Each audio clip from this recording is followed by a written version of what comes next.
বিশ্ব নবীকে ভাইয়ের চেয়ে বেশি ভালোবাসতে হবে না হবে না? কথা বলেন। ভাইয়ের চেয়ে বেশি ভালোবাসবেন না বাসবেন না? বাপের চেয়ে বেশি না কম? অন্নাসি আজমাইন, তামাম পৃথিবী যত প্রেম আছে সবচেয়ে বেশি রসুলের প্রেম করতে হবে। তাহলে ভাইয়ের মারলে যদি চা ফেলে দিয়ে দৌড়াতে হয়, রসুলের মেরে ঝাঁঝরা করছে, জান ভরে শোনার দরকার আছে না নাই? চোখে পানি ঝরানোর দরকার আছে না নাই? কারণ আমি আমার বাপ আর ভাইয়ের চেয়ে আর মায়ের চেয়ে বেশি রসুলুল্লাহকে ভালোবাসি। সেই রসুলুল্লাহকে মারছে, সেই কথাগুলো একটু ভাষাগুলো বোঝার চেষ্টা করুন, মানের দিকে লক্ষ্য করুন, শুধু আওয়াজ শুনবেন না। বিশ্ব নবীর মেরে ফাটিয়ে দিয়েছে না দেয়নি? বেহুশ করে দিয়েছে না দেয়নি? আকাশ বাতাস উঠলো কাঁপি থর থর করিয়া। বিশ্ব নবী হাবিবুল্লাহ যখন মেরে চেহারা লাল করে দিয়েছে, কথাটা বোঝার চেষ্টা করবেন। ওরে আকাশ বাতাস উঠলো কাঁপি থর থর করিয়া, আর ফেরেশতারা কয় খোদা পাক সইব কেমন করিয়া, সে যে ইতিম নবী বিশ্ব নবী আমার খোদার পিয়ারা, আর পাথর মেরে লাল করেছে তাহার তামাম চেহারা। আমাদের মতো একদল মানুষের বাচ্চা রাসূলুল্লাহর রক্ত দেখে চলে গেছে না যায়নি? রাসূলুল্লাহর মেরে চলে গেছে না যায়নি? এখানে যদি রাসূলুল্লাহর রক্তে ঝরানো জীবনী আলোচনা করা হয়, আমাদের মতো মানুষের বাচ্চা রাস্তায় ঘুরবে না? জানে রাসূলুল্লাহর মেরেছে তো আমার কি হয়েছে? আমি এখন ফুসকা খাবো, আমি এখন ফোন নাম্বার লবো, আমি এখন লোকের সবমাস করার জন্য টার্গেটে ঘুরছি। ও কলিজার টুকরারা, আর আপনাদের মতো কিছু মুমিন রাসূলের প্রেমে পাগল হয়ে ফেরেশতাদের সঙ্গে বসে গেছেন। এজন্য বেঈমানের বাড়ি ছিল মক্কায়, পৃথিবীর শ্রেষ্ঠ মহামানবের বাড়ি ছিল মক্কায়। ওই বেঈমান জানার পরে কাফেরের খাতার থেকে নামটা কাটলো না। সিদ্দিক একবার জানলো, রাসূলুল্লাহকে মানলো। বিশ্ব নবীর মানার পরে পৃথিবীর এক নাম্বার ঘোষণা হয়ে গেল, নাম্বার 1 সিদ্দিক আকবর যতক্ষণ না জান্নাতে যাবে, পৃথিবীর কোন উম্মত জান্নাতে কদম রাখতে পারবে না। জোরে বলুন, আরো জোরে বলুন। এই জন্য মেনে নেওয়ার দরকার আছে না নাই? ঈমান হলো তো মেনে নেওয়ার নাম, শোনার নাম না, দেখার নাম না, পড়ার নাম না। ও কলিজার টুকরারা, আল্লাহ নবী দিন দুনিয়ার বাদশার ওই মার দেখে, অত্যাচার দেখে ফেরেশতারা কেঁদে বলে, আল্লাহ আপনি কি করে দেখছেন যে নবীর আব্বা নাই, যে নবীর মা নাই, দাদু নাই, সেই নবীকে ঝাঁঝরা করে দিল। আপনি অর্ডার দেন, আল্লাহর নবীর মারার স্বাদ জনমের মতো মিটিয়ে দেব। ওরে খোদার হুকুম লয়ে তখন ফেরেশতাগণ আসিল, আর বেহুশ নবী শুয়েছিল, হুশ এসে বসিল। শোনেন শোনেন এ দয়ার রাসূল, বলি আমরা তোমারে, আর তায়েব শহর করব বিরাট, ছাড়ব না আজ কাহারে। আমার দয়ার নবী বলেন তখন, শোনো খোদার দূত গো, আর অমন কথা মুখ হইতে বলো না গো আর কখন। আমি নবী দয়ার রাসূল, ওরা চিনিতে যদি পারিত, অমন করে পাথর ওরা আমায় নাহি মারিত। তাই বলবো আমি খোদার নিকট, দাও গো ক্ষমা করিয়া, আর পাথর মেরে লাল করেছে চিনিতে যে না পারিয়া। ও ওরে আকাশ বাতাস উঠল কাঁপি থর থর করিয়া, আর ফেরেশতারা কয় খোদা পাক সইব কেমন করিয়া। সেই কথা স্মরণ করিয়ে দেয়া হচ্ছে, মুসলমানের ভালো লাগে না। আহ, মোমেন যারা হবে পাগলের মতো দৌড়ে আসবে। সিদ্দিক আকবর রাদিয়াল্লাহু তাআলা আনহুকে মারা হলো, সাহাবায়ে কেরাম রাসূলুল্লাহকে নিয়ে চলে গেল। আবু বকর একা কাবা চত্বরে পড়ে আছে। আবু বকরের বংশের লোকজন সব এসে আবু জেহেলের বিপক্ষে দাঁড়িয়ে গেল। একই দলের লোক কিন্তু সিদ্দিক আকবরের মারার পরে আলাদা হয়ে গেল, দুটো দলে ভাগ হয়ে গেল। এক দলের লোক এরা বলছে আবু বকরের আমরা নিষেধ করি, মুহাম্মাদের সঙ্গে চলবি না, মুহাম্মাদের মানবি না, ও হলো একটা জাদুকর, ও হলো মিথ্যাবাদী, ও হলো গণক, ও গুনিয়ে গুনিয়ে একটা কথা জিজ্ঞাসা করলে বলে, সঙ্গে সঙ্গে উত্তর দেয় না। না না না না না, আল্লাহর নবী চুপ করে থাকার কারণ হলো আল্লাহ পাক যতক্ষণ না জিবরিল মারফতে বলতে বলেন, রাসূলুল্লাহ ততক্ষণ বলেন না। জোরে বলুন। এক দলের লোক দুটো ভাগ হয়ে গেল, বলছে কেন মারলি? ও তো আমরা বোঝাচ্ছি মুহাম্মাদের সঙ্গে যাতে করে না চলে। আবু বকর সিদ্দিক রাদিয়াল্লাহু তাআলা আনহু মা দুধের গ্লাস নিয়ে বাচ্চার কাছে, যে মরে যাবে অন্তত একটু দুধ খাক। হঠাৎ করে জ্ঞান ফিরে গেল। সিদ্দিক আকবরের বলার দরকার ছিল, রাদিয়াল্লাহু তাআলা আনহুর বলার দরকার ছিল, ও আমার চাচাতো ভাই, ও আমার ফুফাতো ভাই, ও আমার বংশের লোকেরা, তোমরা থাকতে আমার কেন এমন মারা মারলো? এর বিচার তোমাদের করতে হবে। না না না না না, সিদ্দিক আকবর রাদিয়াল্লাহু তাআলা আনহুর জ্ঞান ফেরার পরে চারিদিকে তাকায়, নবী নাই। সেকেন্ডের ভিতরে বলতে শুরু করলেন, আমার নবী কোথায়, নবী কোথায়, নবী কোথায়? বংশের লোকগুলো রেগে গেল। দেখো যার জন্য মার খেলো, জ্ঞান ফেরার পরে সেই তার কথা।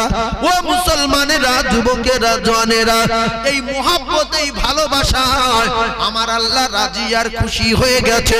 তাই সিদ্দিক আকবর রাদিয়াল্লাহু তাআলা আনহুর আল্লাহ পাক দুনিয়ায় জান্নাতের টিকিটটাও পৌঁছে দিয়েছে।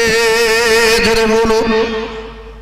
সিদ্দিক আকবর রাদিয়াল্লাহু তাআলা আনহু জান্নাতের টিকিট পেয়েছে না পায়নি গো? জোরে বলে।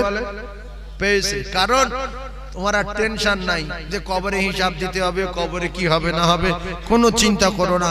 আমি দুনিয়ায় সুসংবাদ দিয়ে দিচ্ছি, সিদ্দিক আকবর জান্নাতি। রাসূল বললেন তামাম পৃথিবীর সমস্ত মানুষ একদিকে হলে আমার একজন সাহাবীর সমান হতে পারবে না। এর ভিতরে আলেম ওলামা, পীর, দরবেশ, ওলি, আউলিয়া যা আছে সবাই যে কোনো একজন সাহাবীর সমান হতে পারবে না।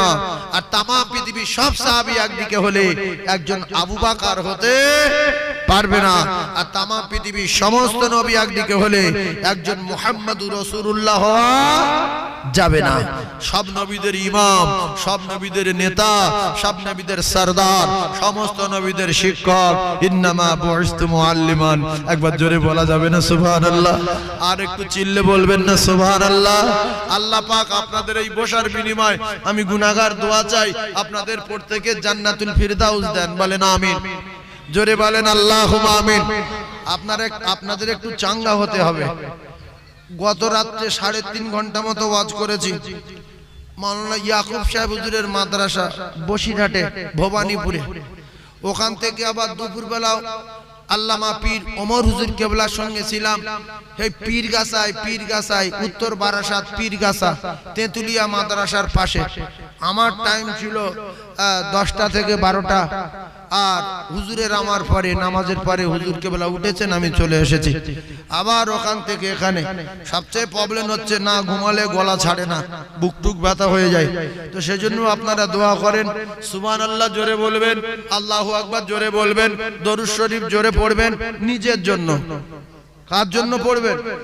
নিজের জন্য। এগুলো পড়লে আপনাদের পুঁজি সংগ্রহ করা হবে, আখিরাতের জমিনের ফসল ফলবে। আর দুনিয়া উমাজরাতুল আখিরা, যারা দুনিয়ায় সুবহানাল্লাহ দরুদ শরীফ আল্লাহু আকবার বলবে, এদের এই সুবহানাল্লাহ দরুদ শরীফের বিনিময়ে আখিরাতের জমিনে চাষ করা হবে।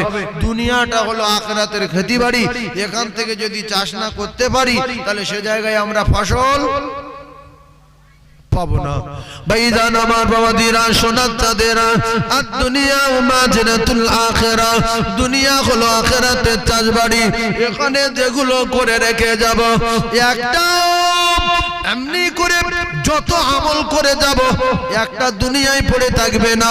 সমস্ত আমলগুলো আপনার কবরে যাবে, ওখান থেকে হাসরে যাবে, ওখান থেকে মিজানে যাবে, ওখান থেকে ফুলসিরাতের ঘাট হয়ে বিরাট লম্বা সফর, ওই রাস্তা 30,000 বছরের রাস্তা পার করে দিয়ে আমার আল্লাহ পাক দয়ার জান্নাত দিয়ে দেবেন বলে কোরআনে ঘোষণা দিলেন, ফাদখুলি ফি ইবাদি ওয়াদখুলি জান্নাতি। দুনিয়ার জমিনে শুধুমাত্র আল্লাহ পাঠিয়েছেন, ওয়ামা খালাকতুল জিন্না ওয়াল ইনসা ইল্লা লিয়াবুদুন, শুধুমাত্র দাসত্ব গোলামি করার জন্য আর আমার আল্লাহ পাকের ইবাদত করার জন্য। তবে শয়তান আমাদের পিছনে প্রচন্ড লেগে আছে, যাতে করে জলসা থেকে আমার কিছু বন্ধু বান্ধবকে হটিয়ে নেওয়া যায়, নিলে আমি ইবলিস আমার লাভ হবে। আর রাস্তায় গিয়ে যদি মারা যায় তাহলে এদের টিকিটটা সোয়াদে জাহান্নামে ধরিয়ে দেওয়া হবে। বেঈমান জানে যদি জলসায় মারা যায় আল্লাহ পাকের জান্নাতে চলে যাবে। জলসায় মরে গেলে কোথায় বললাম গো? বেহেশতে মরে গেছে। আর যে বেহেশতের বাগানে বসে মরে যাবে আল্লাহ তার বেহেশতে দেবে, কারণ বেহেশতে যে যাবে আল্লাহ তার কোনোদিন বাইরে বার করে দেবে না, বাইরে বার হতে বলবে না, শুধু একটাবার ঢুকতে পারলে হয়। একজন ব্যক্তি ঢুকে গেছে, আল্লাহ তার বার করেনি, তিনি হলেন ইদ্রিস আলাইহিস সালাতু ওয়াস সালাম, আল্লাহর পয়গম্বর। ঢুকে গেছে, ঢুকে আছে না নাই? একটু কথা বলে। হ্যাঁ, বেড়াতে গিয়ে ঢুকে গেছে, গিয়ে বলছে আমি আর যাবো না। কার সঙ্গে বেড়াতে গিয়েছে গো? আজরাইলের সাথে বেড়াতে গিয়েছিল। বলে একটুখানি দোস্ত, তুমি তো আমার দোস্ত, তো একটুখানি ঘুরে আসি, কিরম জাহান্নাম দেখে আসি। তা চল যাই, নিয়ে গেল। বলছে জাহান্নাম তো কঠিন ব্যাপারে, বিশাল আযাবের জায়গা, এখানে দাঁড়ান যাবে না, চলো বেরিয়ে পড়ি। তার কি হবে? সেই এক গায়ে এসে পড়ি, যে এই তো যাওয়ার সময় এক গায়ে একটুখানি জান্নাতটা দেখে আর বেরিয়ে যাই। তো আজরাইল বলছে দোস্ত, জান্নাত এক গায়ে দেখে যাবে, কিন্তু জান্নাত তো কঠিন জায়গা, এখানে সোনার ঘর, সোনার বাড়ি, সোনার কলসি, সোনার বাটি, সোনার পেয়ালা, সোনার জগ, সোনার মগ, মণিমুক্তা, সিমেন্ট বালি, এইসব দেখে আর আসতে পারবে? মধুর নহর, দুধের নহর, হুর গেলেমান, বিরাট ব্যাপার। বলছে আমি কথা দিচ্ছি, যাবো আর বেরিয়ে আসবো, যত সুন্দর জিনিস থাক আমি ওখানে থাকবো না। ও বাপ, গিয়ে এবারে ওইসব দেখে বলছে আমি আর যাবো না। জান্নাতে গেলে কারো বাইরে বাড়াতে মন চাইবে? আর বলছে আমি আর যাবো না। ইদ্রিস নবীকে বললেন আজরাইল, ও দোস্ত, এখন তুমি জানি তো আসবে না, বলবে কঠিন জায়গা, আমি ফার্স্টে বলেছি। এখন যদি না আসো তবে একটা কথা জেনে রেখে দাও, ওয়াদা খেলাফ করা হবে। আর কিয়ামত পর্যন্ত মানুষ বলবে ইদ্রিস নবী ওয়াদা খেলাফ করে জান্নাতে রয়ে গেছে। নবী তো বললো হ্যাঁ, তো এত দামি কথা না, আমি এখানে থাকবো না, বেরিয়ে যাই। বলে গুড়গুড় গুড়গুড় বেরিয়ে এসে আজরাইলের সঙ্গে বলছে দোস্ত, বলছে কি? বলছে আমি যে ওয়াদা করেছিলাম ওয়াদা পূরণ করে দিয়েছি, তো আমি বেরিয়ে এসেছি। তো বলছে হ্যাঁ, আর কোনো ব্যাপার নেই, কিতাবে লেখা আছে মেরি দৌড় মেরেছে। ফের ওই যে দৌড় মারলো রে, আর বাইরে বার হয় না। আজরাইল এবারে কাকুতি মুনিতি করছে, দোস্ত বেরিয়ে এসো দোস্ত। বলছে আর যাবো না, এ জায়গা ছেড়ে আমি যাব না। বলছে আমি আল্লাহর কাছে কি কোন মুখ দেখাবো? বলছে তুমি আল্লাহর কাছে যা বলো বলো, আমি আর যাচ্ছি না। বলছে আমি আল্লাহর কাছে কি বলবো? আমি আমার দোস্তর বেড়াতে নিয়ে এসে জান্নাতে ঢুকিয়ে দিয়েছি, দোস্ত বলছে আর বার হব না। ইদ্রিস নবী বললেন একটা কথা শুনে যাও, আল্লাহ পাকের ঘোষণা শুনে নাও। আল্লাহ বলেছে আমার কোন বান্দা বান্দি যদি কোনোদিন জান্নাতে যায় আমি তার বার হতে বলবো না, কারোর হাত ধরে বার করে দিতে বলবো না, আমি আল্লাহ তার বার করব না। তুমি কি করবে করো, আমি আর যাব না, আমি আর যাচ্ছি না, আমি ঢুকে পড়ি যে জায়গা ছেড়ে আর যাই। আল্লাহ বলে আজরাইল আমার পয়গম্বর যে কথা বলছে সত্য, আমার পয়গম্বর যদি না আসে আমি বাইরে বার করতে পারবো না। যেই তো আমার পয়গম্বর বলছে আমি যাব না, আমার ইদ্রিস বলছে আমি যাব না, ও আজরাইল তুমি ওখান থেকে চলে এসো, আমার পয়গম্বর জান্নাতে থাকবে আর কোনোদিন বাইরে বার হবে না। জোরে বলুন, আরো জোরে বলুন সুবহানাল্লাহ। কম্পিউটারের যুগ, কথা হিসাব করে বলতে হবে। অনেক লোক বলে কোথায় পেয়েছো ঘটনা, এই কোথায় আছে, 20টা 50টা 40টা করে চ্যানেল চলে, ঘটনা সাবধানে বলা দরকার আছে না নাই? তাহলে ইদ্রিস নবী কোথায়? জোরে বলে জান্নাতে। আমরা কোথায়? জান্নাতে। সেজন্য এখানে মরার দরকার আছে না নাই? তাকবীর দেন, আল্লাহ যেন মৃত্যু দেয় আমাদের দুই একজন, খুব জোরে তাকবীর দেন, এমন তাকবীর দেবেন যেন গোলা পেটে 2-4 জন মরে যায়। এই তাকবীর দেওয়া যাবে কি? আল্লাহ বলে মরবেন ভাই কিসের? অনেক মানুষ তো 6 মাস 8 মাস বল বন্ধ হয়ে পড়ে মরে আসে, 6 মাস কথা বলতে পারেনি, 6 মাস পরে মরে গেছে, জবান বন্ধ ছিল। এটা হয় না? হয় না? আমরা জোরে তাকবীর দেবো, নলি পেটে নাই মরে যাব, কবরে যাব, কবরে ফেরেশতা বলবে ওঠো, না কি হয়েছে, বলবে রাদিতু বিল্লাহি রাব্বা, বলবো সব রাখো, আমি একটা কথা বলি শোনো। ইউনূস সাহেব হুজুরের জলসায় গিয়েছিলাম, বাসন্তী সাইফুল্লাহ ওয়াজ করছিল, জোরে আল্লাহ বলে চিল্লে উঠতে বলে, যে চিল্লে উঠেছি নলি পেটে মরে গেছি, এই বিচার আগে হোক। তাকবীর জোরে দেন, নলি ফাটা তাকবীর, নারে তাকবীর। যে বলছেন আল্লাহ ভিড়ের ভিতর বুঝতে পারছে না, পারে না, আল্লাহ চোখে ফাঁকি দিতে পারবে না। আল্লাহ বলেন আল্লাহ বোবা করে দেয়, আল্লাহ আবার জবান ভালো করে দেয়। আল্লাহ জবান দিয়েছে আল্লাহ বলার জন্য, জোরে চিল্লে বলেন নারে তাকবীর, আরো জোরে নারে তাকবীর, নারে তাকবীর। এই জওয়ান লোক তাকবীর দিচ্ছে, কত জোর, কি দম, তবে আল্লাহু আকবার।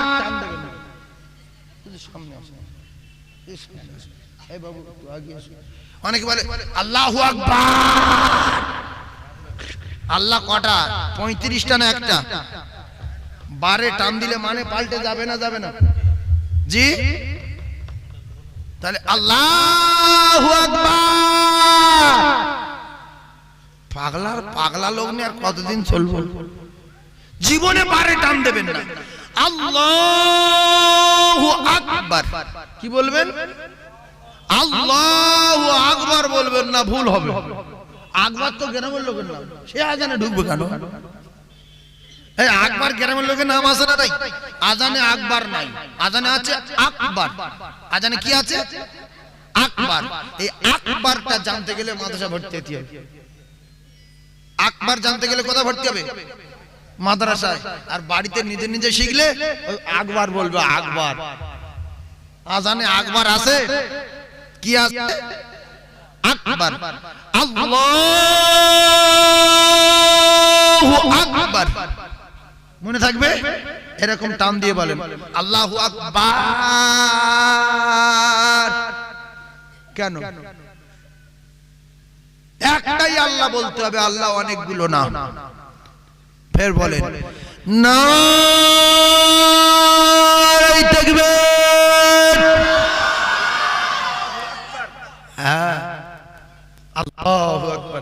আচ্ছা, আমরা যে আল্লাহু আকবার বলছি, নারে তাকবীর বলছি, কোরআনের কারখানায় বসে কোরআন চিন্তা ভাবনা মাথায় নিয়ে বসে আছি, আল্লাহ কি বুঝতে পারছে না? পারে না? ভাইরা আমার, বাবাদিরা, খুব ভালো করে বোঝার চেষ্টা করুন। আমি আপনাদের কাছে চাঁদা লব বলে, টাকা লব বলে এ জায়গায় হয়তো মনে করছেন বসেছে, কথাটা বাস্তব কথা। কিন্তু একটা কথা মাথায় রাখেন, কুকুরের চেয়ে মানুষ কিন্তু কোটি কোটি গুণ ভালো। এই ভালো না খারাপ? এই মাদ্রাসার বাচ্চারা বলতে নেই এই কথা, তবু আমলোকের বোঝানোর জন্য বলছি। এরা তো পৃথিবীর 1 নাম্বার। এরা পৃথিবীর ক নাম্বার? 1 নাম্বার। খায়রুকুম মান তাআল্লামাল কুরআনা ওয়া আল্লামা। এরা পৃথিবীর ক নাম্বার? 1 নাম্বার। কেন?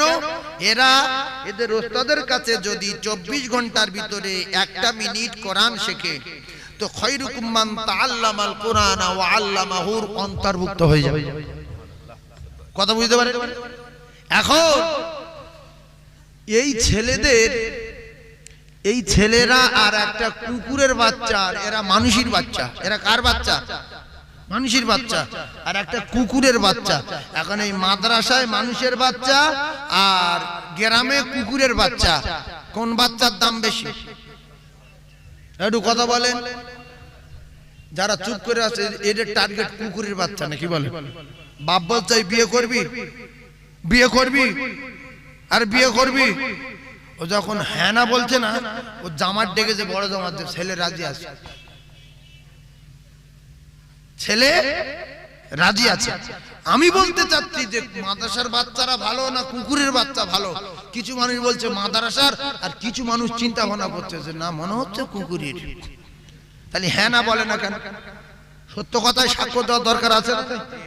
ভাইরা আমার, বৌদিরা, কিতাবে লেখা একটা কুকুরের বাচ্চা কুয়োর কাছে ঘুরছিল।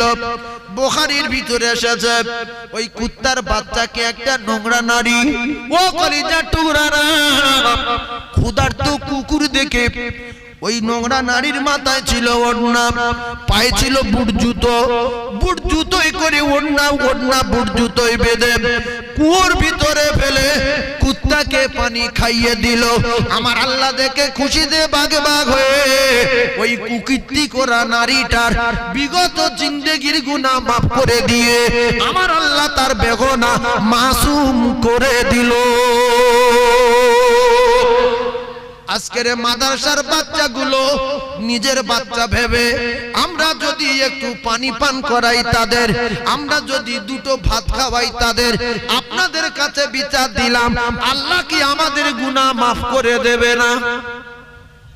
একটা কুত্তার বাচ্চাকে যদি নোংরা মানুষ পানি খাইয়ে আল্লাহ যদি তার বেগুনাহ মাসুম করে দেয়, একটা মাদ্রাসার বাচ্চা যদি আমরা পানি খাওয়াই, একটা মাদ্রাসার বাচ্চা যদি এক মুঠো ভাত খাওয়াই, একটা মাদ্রাসা যদি 10 টাকা দান করে দেই, ও কলিজার টুকরারা, আপনাদের কাছে বিচার ছেড়ে দিলাম, আল্লাহ কি আমাদের বেগুনাহ মাসুম করে দেবে না?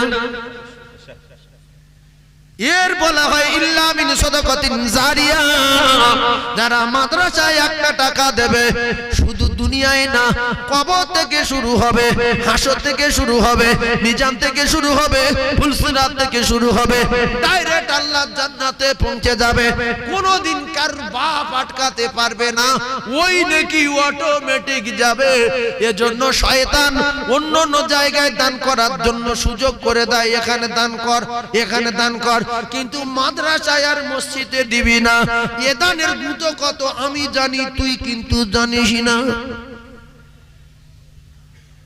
পৃথিবীর 1 নাম্বার দানের জায়গা মাদ্রাসা। পৃথিবীর ক নাম্বার? 1 নাম্বার। রাসূলুল্লাহ বলেছে সাদাকায়ে জারিয়া। আর আল্লাহ বলেছে যারা আমার দোস্তর বাড়ি দেবে, আমি আল্লাহ বলছি তাদের প্রত্যেক টাকায় 10 টাকা করে ফিরে দেব। প্রত্যেক টাকায় ক টাকা করে ফিরে দেবে? জোরে বলেন। 10 টাকা। কলিজার টুকরা ভাইয়েরা, বোঝার চেষ্টা করুন।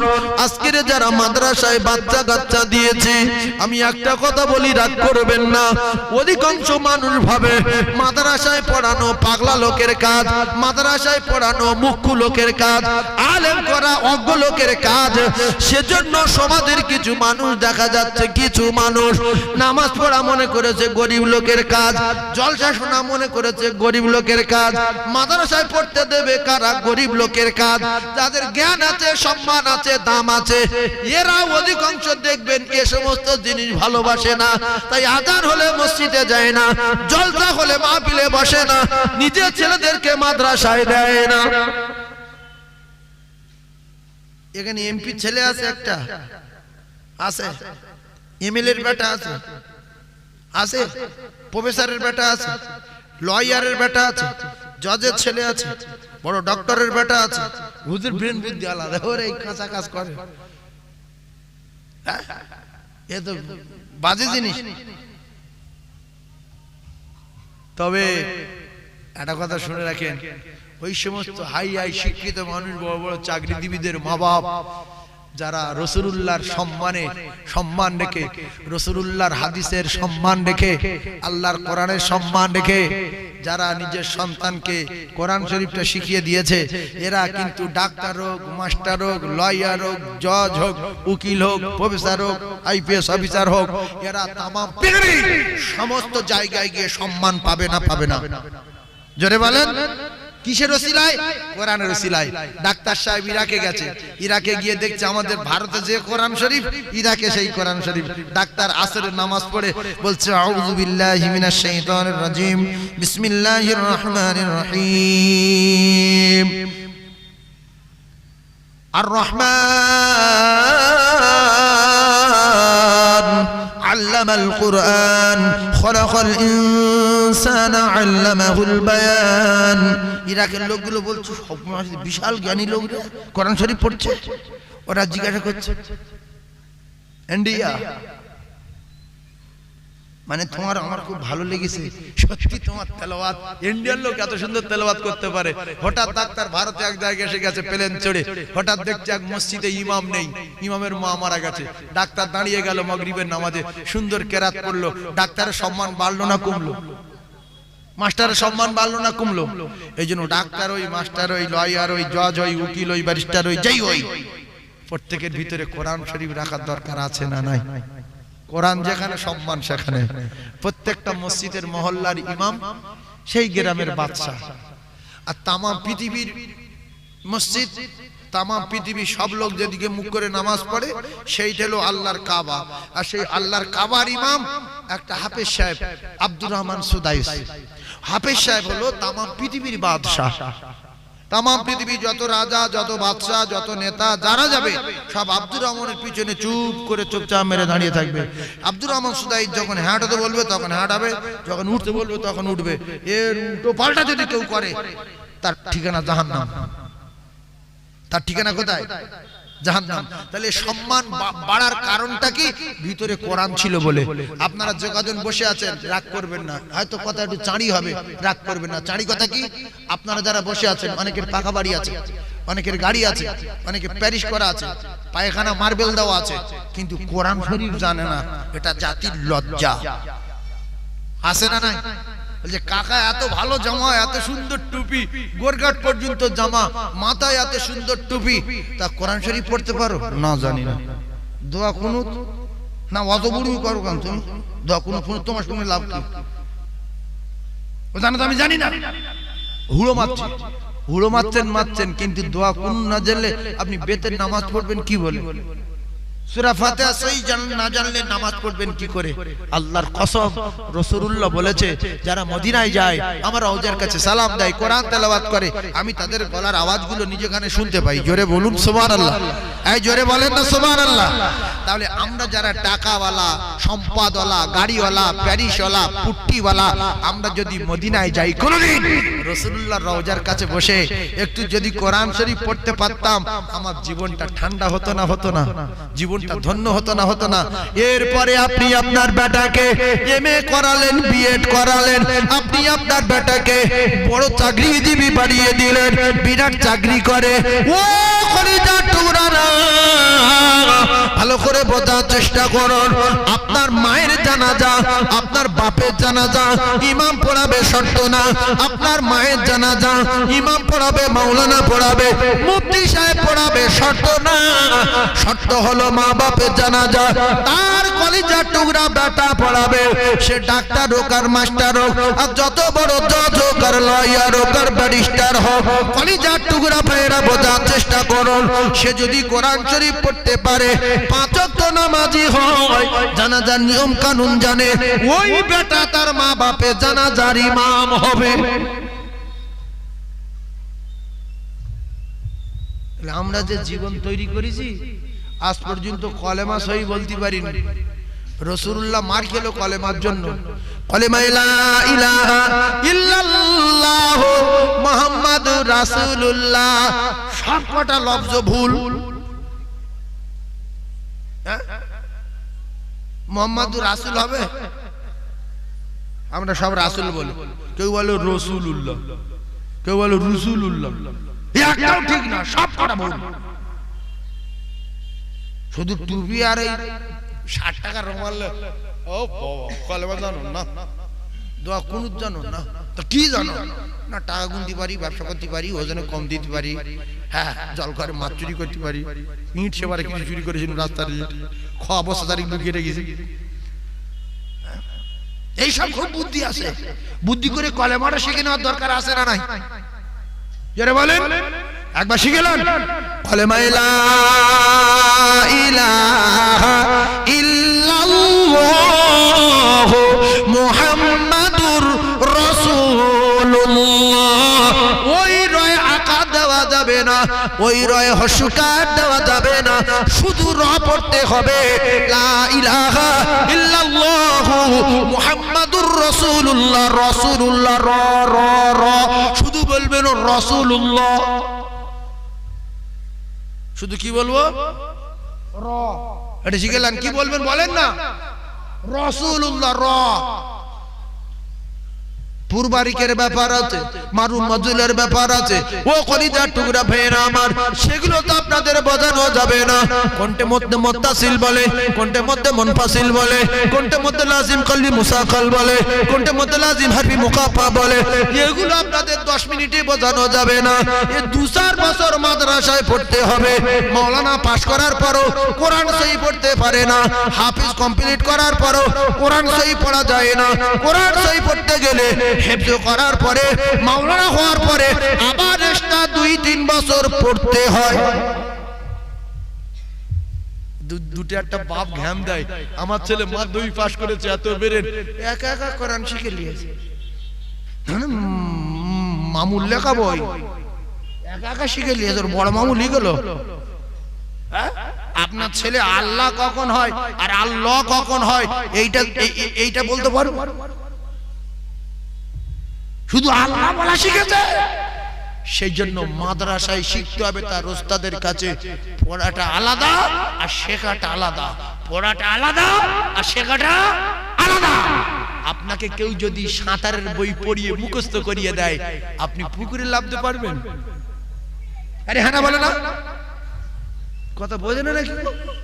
একটা লোক সাঁতারের বই পড়িয়ে মুখস্থ করে দিয়েছে যে পিছনের পা দুটো শাঁ শাঁ করে চালাবে, সামনের হাত দুটো চা চা করে চালাবে, শাঁ শাঁ করে পুকুর পেরিয়ে যাবে, পুরো মুখস্থ।